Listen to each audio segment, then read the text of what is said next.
नमस्कार, आप देख रहे हैं युग करवट न्यूज और आपके साथ मैं हूं शोभा भारती। पेश है आज का हमारा न्यूज बुलेटिन। आइए नजर डालते हैं आज के हेडलाइंस पर। हाथरस की घटना को लेकर नहीं थम रहा विरोध प्रदर्शन।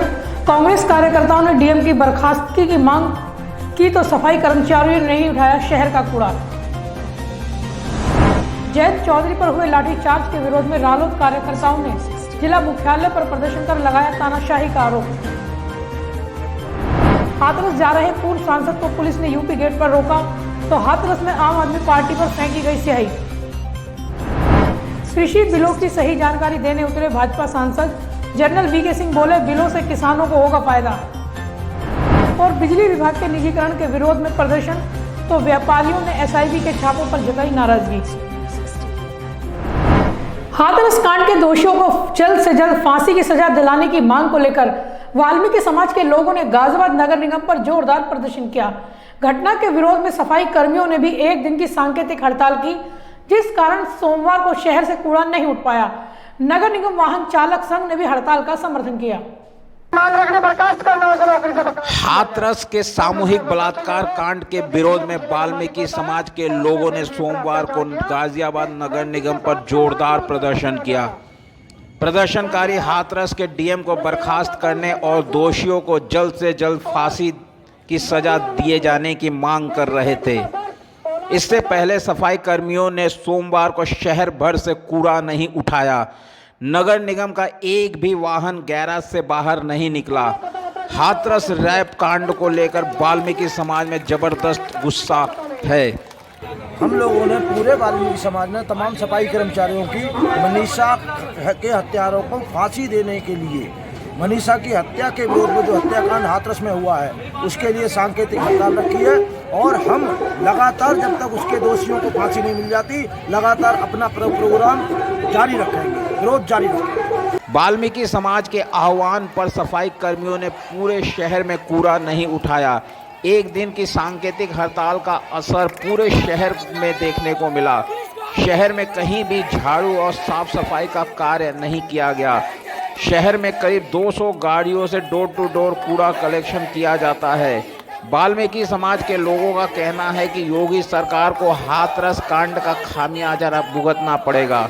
और मैं कहना चाहता हूँ इस सरकार से, या तो जल्दी से जल्दी इस लड़की के हत्यारों को फांसी दे, वरना ये वाल्मीकि समाज आज इतनी संख्या में है, कल इससे भी दुगनी संख्या में होगा। और अगर हमारी मांग को पूरा नहीं किया गया जल्द तो उग्र आंदोलन होने की संभावना, जिसका जिम्मेदार प्रशासन और प्रशासन होगा।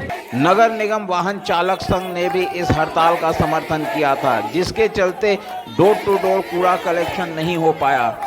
वाल्मीकि समाज हाथरस कांड के दोषियों को फांसी देने, पीड़िता के परिजनों को 1 करोड़ रुपए की आर्थिक मदद करने, परिवार के एक सदस्य को सरकारी नौकरी देने और डीएम को बर्खास्त करने की मांग कर रहे हैं। ब्यूरो रिपोर्ट, युग करवट न्यूज। हाथरस कांड में पुलिस कर्मियों के निलंबन के बाद अब कांग्रेस ने वहां के डीएम को भी बर्खास्त करने की मांग की है। अपनी मांगों को लेकर कांग्रेस नेताओं ने गाजियाबाद के गांधी पार्क में धरना दिया और योगी सरकार पर जमकर निशाना साधा।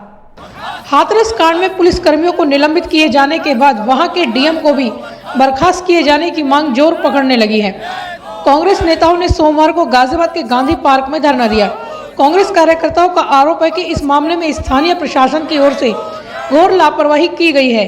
बेटी की मौत के बाद रात के अंधेरे में परिवार की इजाजत के बगैर उसका अंतिम संस्कार जिस प्रकार से किया गया, उससे पूरे देश में आक्रोश है। इस मामले में पीड़ितों से मिलने जा रहे कांग्रेस रालोद नेताओं पर लाठियां बरसाकर प्रदेश सरकार ने तानाशाही रवैया दिखाया है।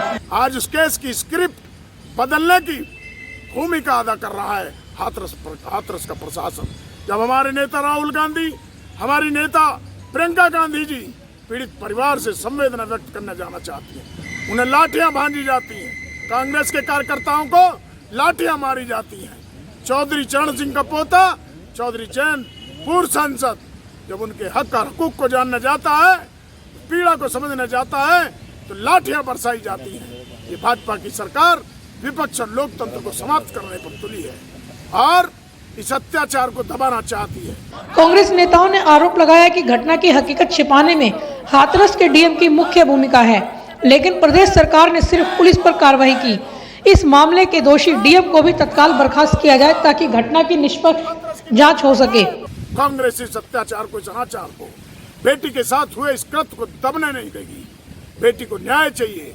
आज हाथरस डीएम की बर्खास्तगी की मांग को लेकर जिला कांग्रेस कमेटी के सैकड़ों कार्यकर्ता यहाँ धरने पर बैठे हैं। धरने पर बैठे कांग्रेस नेताओं ने कहा कि हाथरस की बेटी के साथ अमानवीय कृत्य किया गया है, उससे कहीं अधिक वहां के स्थानीय प्रशासन ने किया है। उस पर पूरे गांव को सील कर दिया गया है। ऐसे में सरकार वहां क्या छिपाना चाहती है? कांग्रेस नेताओं ने कहा है कि मामले की निष्पक्ष जांच होनी चाहिए। ब्यूरो रिपोर्ट, युग करवट न्यूज। हाथरस के पीड़ित परिवार से मिलने जाते समय रालोद के राष्ट्रीय उपाध्यक्ष जयंत चौधरी व कार्यकर्ताओं पर हुए लाठीचार्ज के विरोध में पार्टी कार्यकर्ताओं ने सोमवार को जिला मुख्यालय पर जमकर प्रदर्शन किया। प्रदर्शनकारियों ने आरोप लगाया है कि प्रदेश सरकार तानाशाही पर उतर आई है। परमिशन मिलने के बाद ही जयंत चौधरी वहां पहुंचे थे। रालोद नेताओं ने कहा कि अगर लाठीचार्ज के दोषियों पर कार्रवाई नहीं की गई तो सड़कों पर उतरकर आंदोलन किया जाएगा। हाथरस में पीड़ित परिवार से मिलने जा रहे रालोद के राष्ट्रीय उपाध्यक्ष व पूर्व सांसद जयंत चौधरी सहित कार्यकर्ताओं पर हुए लाठीचार्ज के विरोध में रालोद नेताओं ने गाजियाबाद के जिला मुख्यालय पर प्रदर्शन किया। रालोद नेताओं ने कहा कि जयंत चौधरी शांतिपूर्ण तरीके से पीड़ितों से मिलने जा रहे थे, लेकिन पुलिस ने उन पर अपराधियों की तरह लाठीचार्ज कर लोकतंत्र की आवाज को दबाने का काम किया है। जिस तरीके से कल लोकतंत्र की आवाज को दबाने का काम हाथरस के अंदर किया गया है, क्या हमारे जयंत चौधरी का परिवार कोई आपराधिक परिवार है? इस तरीके से लाठी डंडों से कभी देखा इतिहास में? मैंने तो पिछले 26 साल में इस तरीके का न्याय नहीं देखा। रालोद नेताओं ने कहा कि जयंत चौधरी को 5 लोगों के प्रतिनिधिमंडल के साथ हाथरस जाने की परमिशन मिली थी। इसके बाद ही वे पीड़िता से मिलने जा रहे थे, तो फिर किसके कहने पर पुलिस ने उन पर लाठीचार्ज किया? योगी सरकार आखिर क्या साबित करना चाहती है? मैं ये कहना चाहता हूँ, एक तो हमारे कार्यकर्ताओं और राष्ट्रीय उपाध्यक्ष जी पे लाठीचार्ज किया गया, उनकी क्या गलती थी? पहले पीटा गया, फिर एफआईआर दर्ज की गई। ये तो अत्याचार हो रहा है योगी सरकार द्वारा। 5 लोग 6 लोग की जब इजाज़त मिली, 5-6 लोग ही मिलने जा रहे थे वहाँ गाँव में मनीषा के परिवार से, एकदम लाठीचार्ज कर दिया गया। किसके कहने पे किया गया? ये क्या जरूरत थी ऐसी लाठीचार्ज करने की? और ये बिल्कुल गलत हो रहा है। इसी प्रदर्शन कर रहे रालोद नेताओं ने कहा कि 8 अक्टूबर को जयंत चौधरी इस मामले में के विरोध में मुजफ्फरनगर पहुंच रहे हैं। अगर किसी में ताकत हो तो रोक कर दिखाएं। 8 तारीख में जयंत चौधरी मुजफ्फरनगर जा रहे हैं और ये ऐलान है राष्ट्रीय लोकदल का कि पुलिस बल में और सरकार में ताकत हो तो जयंत चौधरी को रोक के दिखा देना। ये राष्ट्रीय लोकदल। रालोद नेताओं ने कहा कि अगर उनके नेता के खिलाफ दर्ज एफआईआर वापस नहीं ली गई और लाठीचार्ज करने वाले पुलिस कर्मियों पर कार्रवाई नहीं हुई तो सड़कों पर उतरकर प्रदर्शन किया जाएगा, जिला मुख्यालय का घेराव किया जाएगा, लेकिन न्याय मिलने तक आंदोलन जारी रहेगा। रालोद ने उत्तर प्रदेश में राष्ट्रपति शासन लगाए जाने की मांग को लेकर ज्ञापन सौंपा। ब्यूरो रिपोर्ट, युग करवट न्यूज। कृषि बिल को लेकर विपक्षी दलों के कथित झूठ को बेनकाब करने के लिए केंद्र सरकार ने मुहिम छेड़ दी है। इसके तहत सभी सांसद अपने अपने इलाकों में जाकर अध्यादेशों के बारे में सही जानकारी देंगे। गाजियाबाद के सांसद व केंद्रीय मंत्री जनरल वीके सिंह ने प्रेस वार्ता में बिलों की जानकारी दी। उन्होंने कहा कि विपक्ष अध्यादेशों का विरोध नहीं बल्कि इसे लेकर राजनीति कर रहा है। हाल ही में लोकसभा और राज्यसभा में पारित कृषि संबंधित 2 बिलों की सही जानकारी लोगों तक पहुंचाने के लिए केंद्र सरकार ने मुहिम छेड़ दी है। इसके तहत सभी सांसद अपने अपने क्षेत्र में इस बिल को लेकर विपक्ष की ओर से फैलाए जा रहे कथित झूठ को बेनकाब करेंगे। केंद्रीय सड़क परिवहन एवं राजमार्ग राज्य मंत्री व स्थानीय सांसद जनरल वीके सिंह ने रविवार को प्रेस वार्ता कर इन बिलों के बारे में जानकारी दी। उन्होंने अपनी बात की शुरुआत मोदी सरकार की ओर से किसानों के हित में लिए गए फैसलों से की। आज जो एमएसपी है वो किसी तर्ज के ऊपर है, किसी नियम के ऊपर है। अब ये जितनी भी चीजें थी ये एक पृष्ठभूमि कि किसान आत्मनिर्भर हो सके, उसकी आय बढ़ सके। और 2 विधेयक जो लाए गए जो अभी पास हुए, जिनके ऊपर काफी शोर शराबा भी हुआ, आप में से जिन लोगों ने उस समय लोकसभा का अगर टीवी देखा होगा, विपक्ष की तरफ से इन दोनों विधेयकों के ऊपर जो चर्चा हुई उसके अंदर विधेयकों के अंदर क्या कमियां हैं वो नहीं हुई। जनरल वीके सिंह ने कृषि उपज व्यापार और वाणिज्य संवर्धन विधेयक 2020 और किसान उपज व्यापार एवं वाणिज्य विधेयक 2020 को लेकर सरकार के पक्ष को रखा। उन्होंने कहा कि मोदी सरकार ने स्वामीनाथन कमेटी की सिफारिशों को पूरी तरह लागू किया। इसके तहत किसानों की उपज का मूल्य बढ़ाया गया। सब चीजें स्वामीनाथन कमेटी की जो रिपोर्ट है उसको ध्यान में रखते हुए कैसे हम किसानों की जिंदगी में सुधार कर सके, कैसे उनकी आय में बदलाव ला सके, इनको लाया गया। जहां तक स्वामीनाथन कमेटी का सवाल है, एक बहुत बड़ी डिमांड मेरे ख्याल से जितने भी कृषि संगठन हैं जो कहते रहते थे कि ये स्वामीनाथन कमेटी के अंदर दिया गया है न्यूनतम समर्थन मूल्य, मिनिमम सपोर्ट प्राइस जो दिया है उसको लाएंगे। 2014 से पहले स्वामीनाथन कमेटी की रिपोर्ट बहुत पहले आ चुकी है, हर चीज के ऊपर उनकी रिपोर्ट थी, लेकिन इसके अंदर उस रिपोर्ट के हिसाब से लागत और उसका 50% करके मिनिमम सपोर्ट प्राइस लगाना ये मोदी सरकार के द्वारा किया गया। जनरल वीके सिंह ने कहा कि विपक्ष को विधेयकों के में जनरल वीके सिंह ने कहा कि विपक्ष को विधेयकों में कोई कमी नजर नहीं आ रही है, सिर्फ राजनीतिक लाभ के लिए किसानों को बरगलाया जा रहा है। अकाली दल ने अपने स्थानीय मुद्दों के कारण इन बिलों का विरोध किया। इन 2 बिलों के पारित हो जाने से किसानों की आय दोगुना करने में कामयाबी मिलेगी। किसी भी विपक्ष के नेता ने विधेयक के अंदर क्या कमी है के बारे में नहीं बोला। उन्होंने बाकी चीजें बोली, जी सरकार ऐसा करती है, डिमोनेटाइजेशन हो गया, सरकार ने फला चीज कर दी, लेकिन इन बिलों के अंदर अगर कोई कमी है उसके बारे में नहीं बोला। ये जो दोनों बिल हैं वो किसान को सशक्त बनाने के लिए है, जो कृषि व्यापार है उसके संवर्धन के लिए है और इस चीज को सुनिश्चित करने के लिए है कि किसान की आय में बदलाव हो। उन्होंने कहा कि मंडी प्रथा के कारण किसानों को उनकी फसल का वाजिब दाम नहीं मिल रहा था। सरकार ने यह महसूस किया कि किसान अपनी फसल को कहीं भी बेचकर ज़्यादा कीमत वसूल कर सकते हैं। सरकार अब ई मंडी बना रही है ताकि किसानों को बिचौलियों से बचाया जा सके। सरकार ने विधेयकों के अंदर 2-3 चीज कही। पहली चीज, किसान मंडी में बेचने के लिए बाध्य नहीं है, वो स्वतंत्र है। वो मंडी में बेचना चाहता है उसकी मर्जी, नहीं बेचना चाहता उसकी मर्जी, उसको बाध्य नहीं किया जाता है। वो दूसरे विकल्प ढूंढना चाहता है उसको सारे विकल्प मिलेंगे। वो ई मंडियों के द्वारा किसी और राज्य में बेचना चाहता है वहां बेच सकता है। पहले इसके वो रुकावट है, अगर आपको याद हो, एक राज्य से दूसरे राज्य ले जाने में रुकावट है।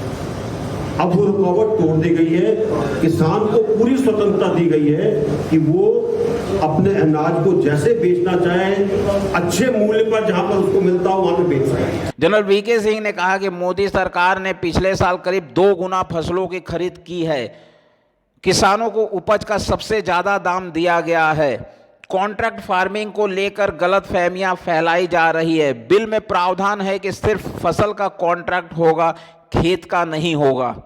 अगर दाम ज्यादा हो गए तो वो फायदा किसानों का, व्यापारी नहीं उठाएगा।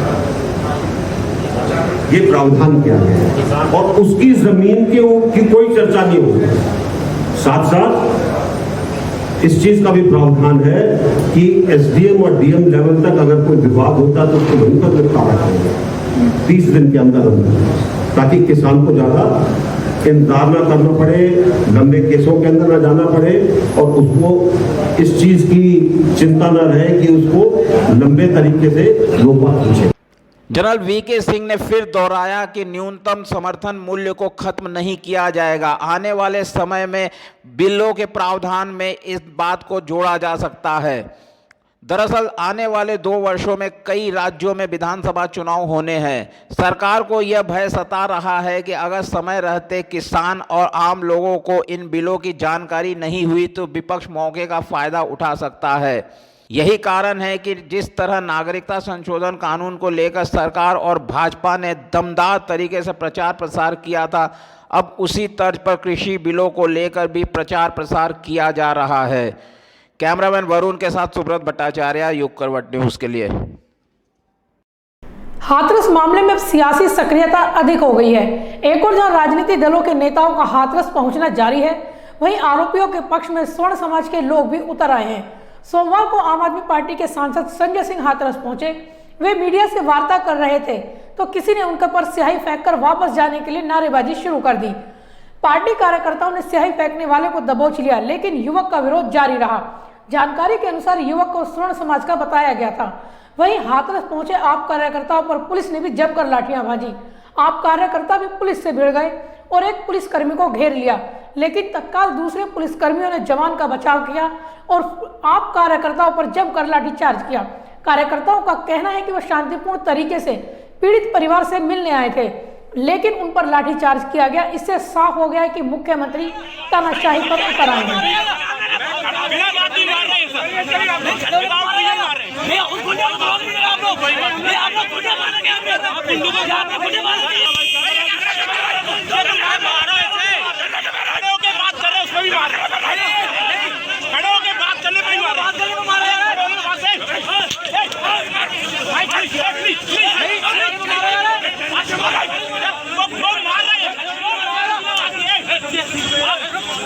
पूर्व सांसद तथा कांग्रेस नेता उदित राज को आज हाथरस जाने नहीं दिया गया। उन्हें रोकने के लिए गाजियाबाद के यूपी गेट तथा नोएडा के डीएनडी पर भारी संख्या में पुलिसकर्मी तैनात थे। दोपहर को यूपी गेट पहुंचने पर उन्हें रोक दिया गया। इस दौरान पुलिस तथा उदित राज के समर्थकों के बीच काफी नोकझोंक हुई। उदित राज ने योगी सरकार पर जमकर निशाना साधा।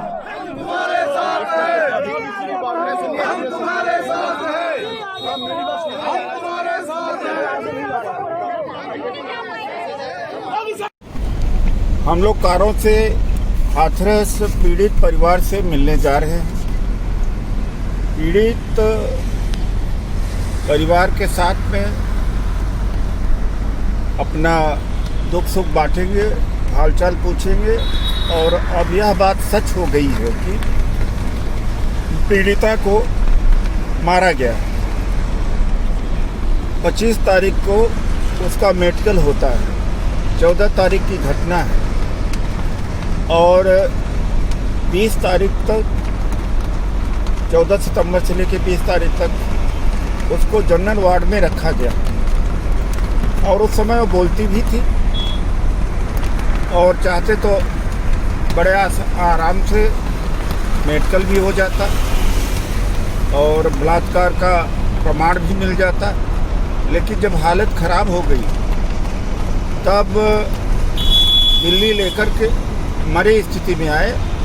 वेंटिलेटर पे लाना चाहिए था, ऐसा नहीं। और जो आरोपी हैं उनके पक्ष में पंचायत उसी गांव में हो रही है। तो ये जो योगी जी हैं उर्फ अजय बिष्ट, ये अपनी जाति को कहते हैं कि इनका खून गर्म है, अर्थात खुद ही ये उनको जोश दिलाते हैं कि इनके ऊपर अत्याचार करो, मारो पीटो। और चारों जो आरोपी हैं इन्हीं के जाति बिरादरी के हैं और तो महा अन्याय हो रहा है इस देश में। नगर निगम में शिकायत दर्ज कराना अब आसान हो गया है। इसके लिए एक कंट्रोल रूम बनाया गया है। सोमवार को महापौर आशा शर्मा और नगर आयुक्त महेंद्र सिंह तंवर ने कंट्रोल रूम का उद्घाटन किया। अब तय समय सीमा के भीतर सभी तरह की शिकायतों व समस्याओं का निस्तारण किया जाएगा। नगर निगम से जुड़ी समस्याओं के निस्तारण के लिए अब लोगों को ऑफिस के चक्कर काटने की ज़रूरत नहीं होगी। अब कंट्रोल रूम में ही शिकायतें दर्ज कराई जा सकती है। मेयर आशा शर्मा और नगर आयुक्त महेंद्र सिंह तंवर ने सोमवार को नए आधुनिक कंट्रोल रूम का उद्घाटन किया। कंट्रोल रूम के लिए सिटीजन चार्टर स्कीम लागू किया गया है। जो भी समस्या व शिकायत कंट्रोल रूम पर आएगी उसकी प्रवृत्ति के हिसाब से उसका निस्तारण किया जाएगा। इसके तहत कुछ समस्याओं को 24 घंटे के अंदर निस्तारित किया जाएगा। कुछ इससे जटिल समस्याओं का निस्तारण 48 घंटे और अधिक जटिल समस्याओं का निस्तारण 72 घंटे में किया जाएगा। कंट्रोल रूम पर समस्याओं के रजिस्ट्रेशन के बाद उसका सीरियल नंबर संबंधित शिकायतकर्ता को दिया जाएगा। उनकी शिकायत का रजिस्ट्रेशन होते ही शिकायतकर्ता को बताया जाएगा कि उनकी समस्या का निस्तारण कब तक हो जाएगा। शिकायत का निस्तारण होने के बाद इसकी सूचना शिकायतकर्ता को दे दी जाएगी। नगर आयुक्त महेंद्र सिंह तंवर का कहना है कि तय समय सीमा के अंदर शिकायत का निस्तारण नहीं करने वाले संबंधित विभाग के कर्मचारी पर एक्शन लिया जाएगा। इस मौके पर अपर नगर आयुक्त RN Pandey, Pramod Kumar, health officer doctor Mithilesh Kumar समेत नगर निगम के कई अधिकारी और कर्मचारी मौजूद थे। ब्यूरो रिपोर्ट, युग करवट न्यूज़। पूर्वांचल विद्युत वितरण निगम के निजीकरण के विरोध में सोमवार को बिजली कर्मचारियों ने कार्य बहिष्कार कर प्रदर्शन किया। प्रदर्शनकारियों ने कहा कि सरकार एक के बाद एक सरकारी उपक्रमों का निजीकरण कर आम जनता की जेब पर बोझ डालने का काम कर रही है। निजीकरण से प्रदेश में बिजली और भी अधिक महंगी हो जाएगी, वह कर्मचारी भी मुश्किल में आ जाएंगे। निजीकरण के विरोध में सोमवार को विद्युत कर्मचारी संघर्ष समिति के आह्वान पर बिजली कर्मचारियों ने गाजियाबाद के पावर कॉर्पोरेशन मुख्यालय पर प्रदर्शन किया। कर्मचारियों ने कहा किसी भी कीमत पर विद्युत निगमों को निजीकरण नहीं होने देंगे। इस निजीकरण को लेकर सरकार सिर्फ अपना ही हित सोच रही है, जबकि बिजली महंगी होने से आम जनता की जेब पर भी अधिक भार पड़ेगा। हमारी मुख्य मांग ये है, प्राइवेट से ध्यान दिया जाए, आपके जो भी लक्ष्य हैं हमें लक्ष्य दिए जाए। 2 साल पहले ऊर्जा मंत्री जी के साथ में हमारा लिखित उन्होंने आश्वासन दिया था कि किसी भी तरीके से कर्मचारियों और अधिकारियों को सबको सहयोग में रह के उनके आपस में आपसी रजामंदी के साथ में हम लोग जो भी कार्य करेंगे विभाग हित में उसको आपस में रजामंदी करते हुए करेंगे। लेकिन अब सरकार अपने ही लिखित वादे से मुकर रही है। प्रदर्शनकारियों ने बताया कि सरकार एक के बाद एक विद्युत निगमों का निजीकरण कर रही है। इस निजीकरण से सरकारी कर्मचारी जहां प्राइवेट कर्मचारी माने जाएंगे, वहीं किसानों को नलकूपों के लिए महंगे दामों पर कनेक्शन लेने होंगे। वर्तमान में सस्ती बिजली मिल रही है, लेकिन निजीकरण होने के बाद दामों में दोगुने का इजाफा हो जाएगा। नहीं, इससे पूरे समाज का हित होगा, समाज को नुकसान पहुंचेगा। पहला नुकसान तो जो बिजली का बिल सब्सिडी मिला करके लोगों को मिल रही है वो नहीं मिलेगी। आज जो बिजली के 2000 में मिल रही है वो 6000 8000 में मिलनी चालू हो जाएगी। और दूसरी सबसे बड़ी चीज़ है कि हम आप सभी शिक्षा ग्रहण करते हैं, सारी चीज़ें करते हैं, उसमें सबसे प्रमुख चीज़ होती है हमारे रोजगार की। रोजगार के सारे अवसर खत्म किए कर रही है सरकार। इसके भी विरोध में हम जो है ये कार्य बहिष्कार कर रहे हैं कि रोजगार के अवसर भी बनने चाहिए। पावर कॉर्पोरेशन के मुख्य अभियंता RK राणा ने कहा कि प्रदर्शन को देखते हुए पहले ही हर स्टेशन पर प्रशासन के अधिकारियों के साथ समन्वय बनाकर मॉनिटरिंग की जा रही है। इसके अलावा संविदा कर्मियों को भी तैनात किया गया है। प्रदर्शन के दौरान कहीं भी कोई दिक्कत नहीं आने दी जाएगी। कार्य बहिष्कार है जो हमारे विभिन्न संगठन है संघर्ष समिति के, उनके द्वारा एक कार्य बहिष्कार किया गया है। तो इसके संबंध में प्रशासन द्वारा जो है विभिन्न सभी स्टेशनों पर अवर अभियंता और उसके ऊपर अधिशासी अभियंता के लेवल पे असिस्टेंट इंजीनियर्स और SC लेवल पे मजिस्ट्रेट्स वहाँ से तैनात किए गए हैं सभी मंडल में और सभी बिजली घर पे और डिवीजन लेवल पे। तो वो सब इसकी जो है सब सघन मॉनिटरिंग कर रहे हैं। उसके अतिरिक्त हर प्रत्येक सब स्टेशन पर जो आवश्यक फोर्स है वो वहाँ पर उपलब्ध कराई गई है, जिससे कि कोई कानून व्यवस्था की स्थिति वहाँ पर उत्पन्न न हो। और जो हमारे संविदा कर्मी हैं वो सब कार्यरत हैं, जो 24/7 रहते हैं हमारे सब स्टेशनों पर। तो इसलिए विद्युत आपूर्ति की कोई समस्या वर्तमान में नहीं है। प्रदर्शन कर रहे कर्मचारियों ने कहा कि निजीकरण वापस न होने तक आंदोलन जारी रहेगा। सोमवार को कार्य बहिष्कार किया गया है, आगे भी चरणबद्ध तरीके से आंदोलन किया जाएगा ताकि निजीकरण को रोका जा सके। ब्यूरो रिपोर्ट, युग करवट न्यूज। मुरादनगर के रावली रोड क्षेत्र में एक मकान गिरने से अफरा तफरी मच गई। मौके पर पहुंची पुलिस व दमकल विभाग ने मलबे से 5 लोगों को बाहर निकाला। सभी घायलों को स्थानीय अस्पताल में भर्ती कराया गया। घटना के कारण आसपास के लोगों में दहशत का माहौल है। लोगों ने आशंका जताई है कि मकान में एक व्यक्ति दबा हुआ है। राहत में बचाव कार्य किया जा रहा है। एहतियात के तौर पर आसपास के मकानों से भी लोगों को बाहर निकाला गया। पैर रहेगा उसको, ठीक है।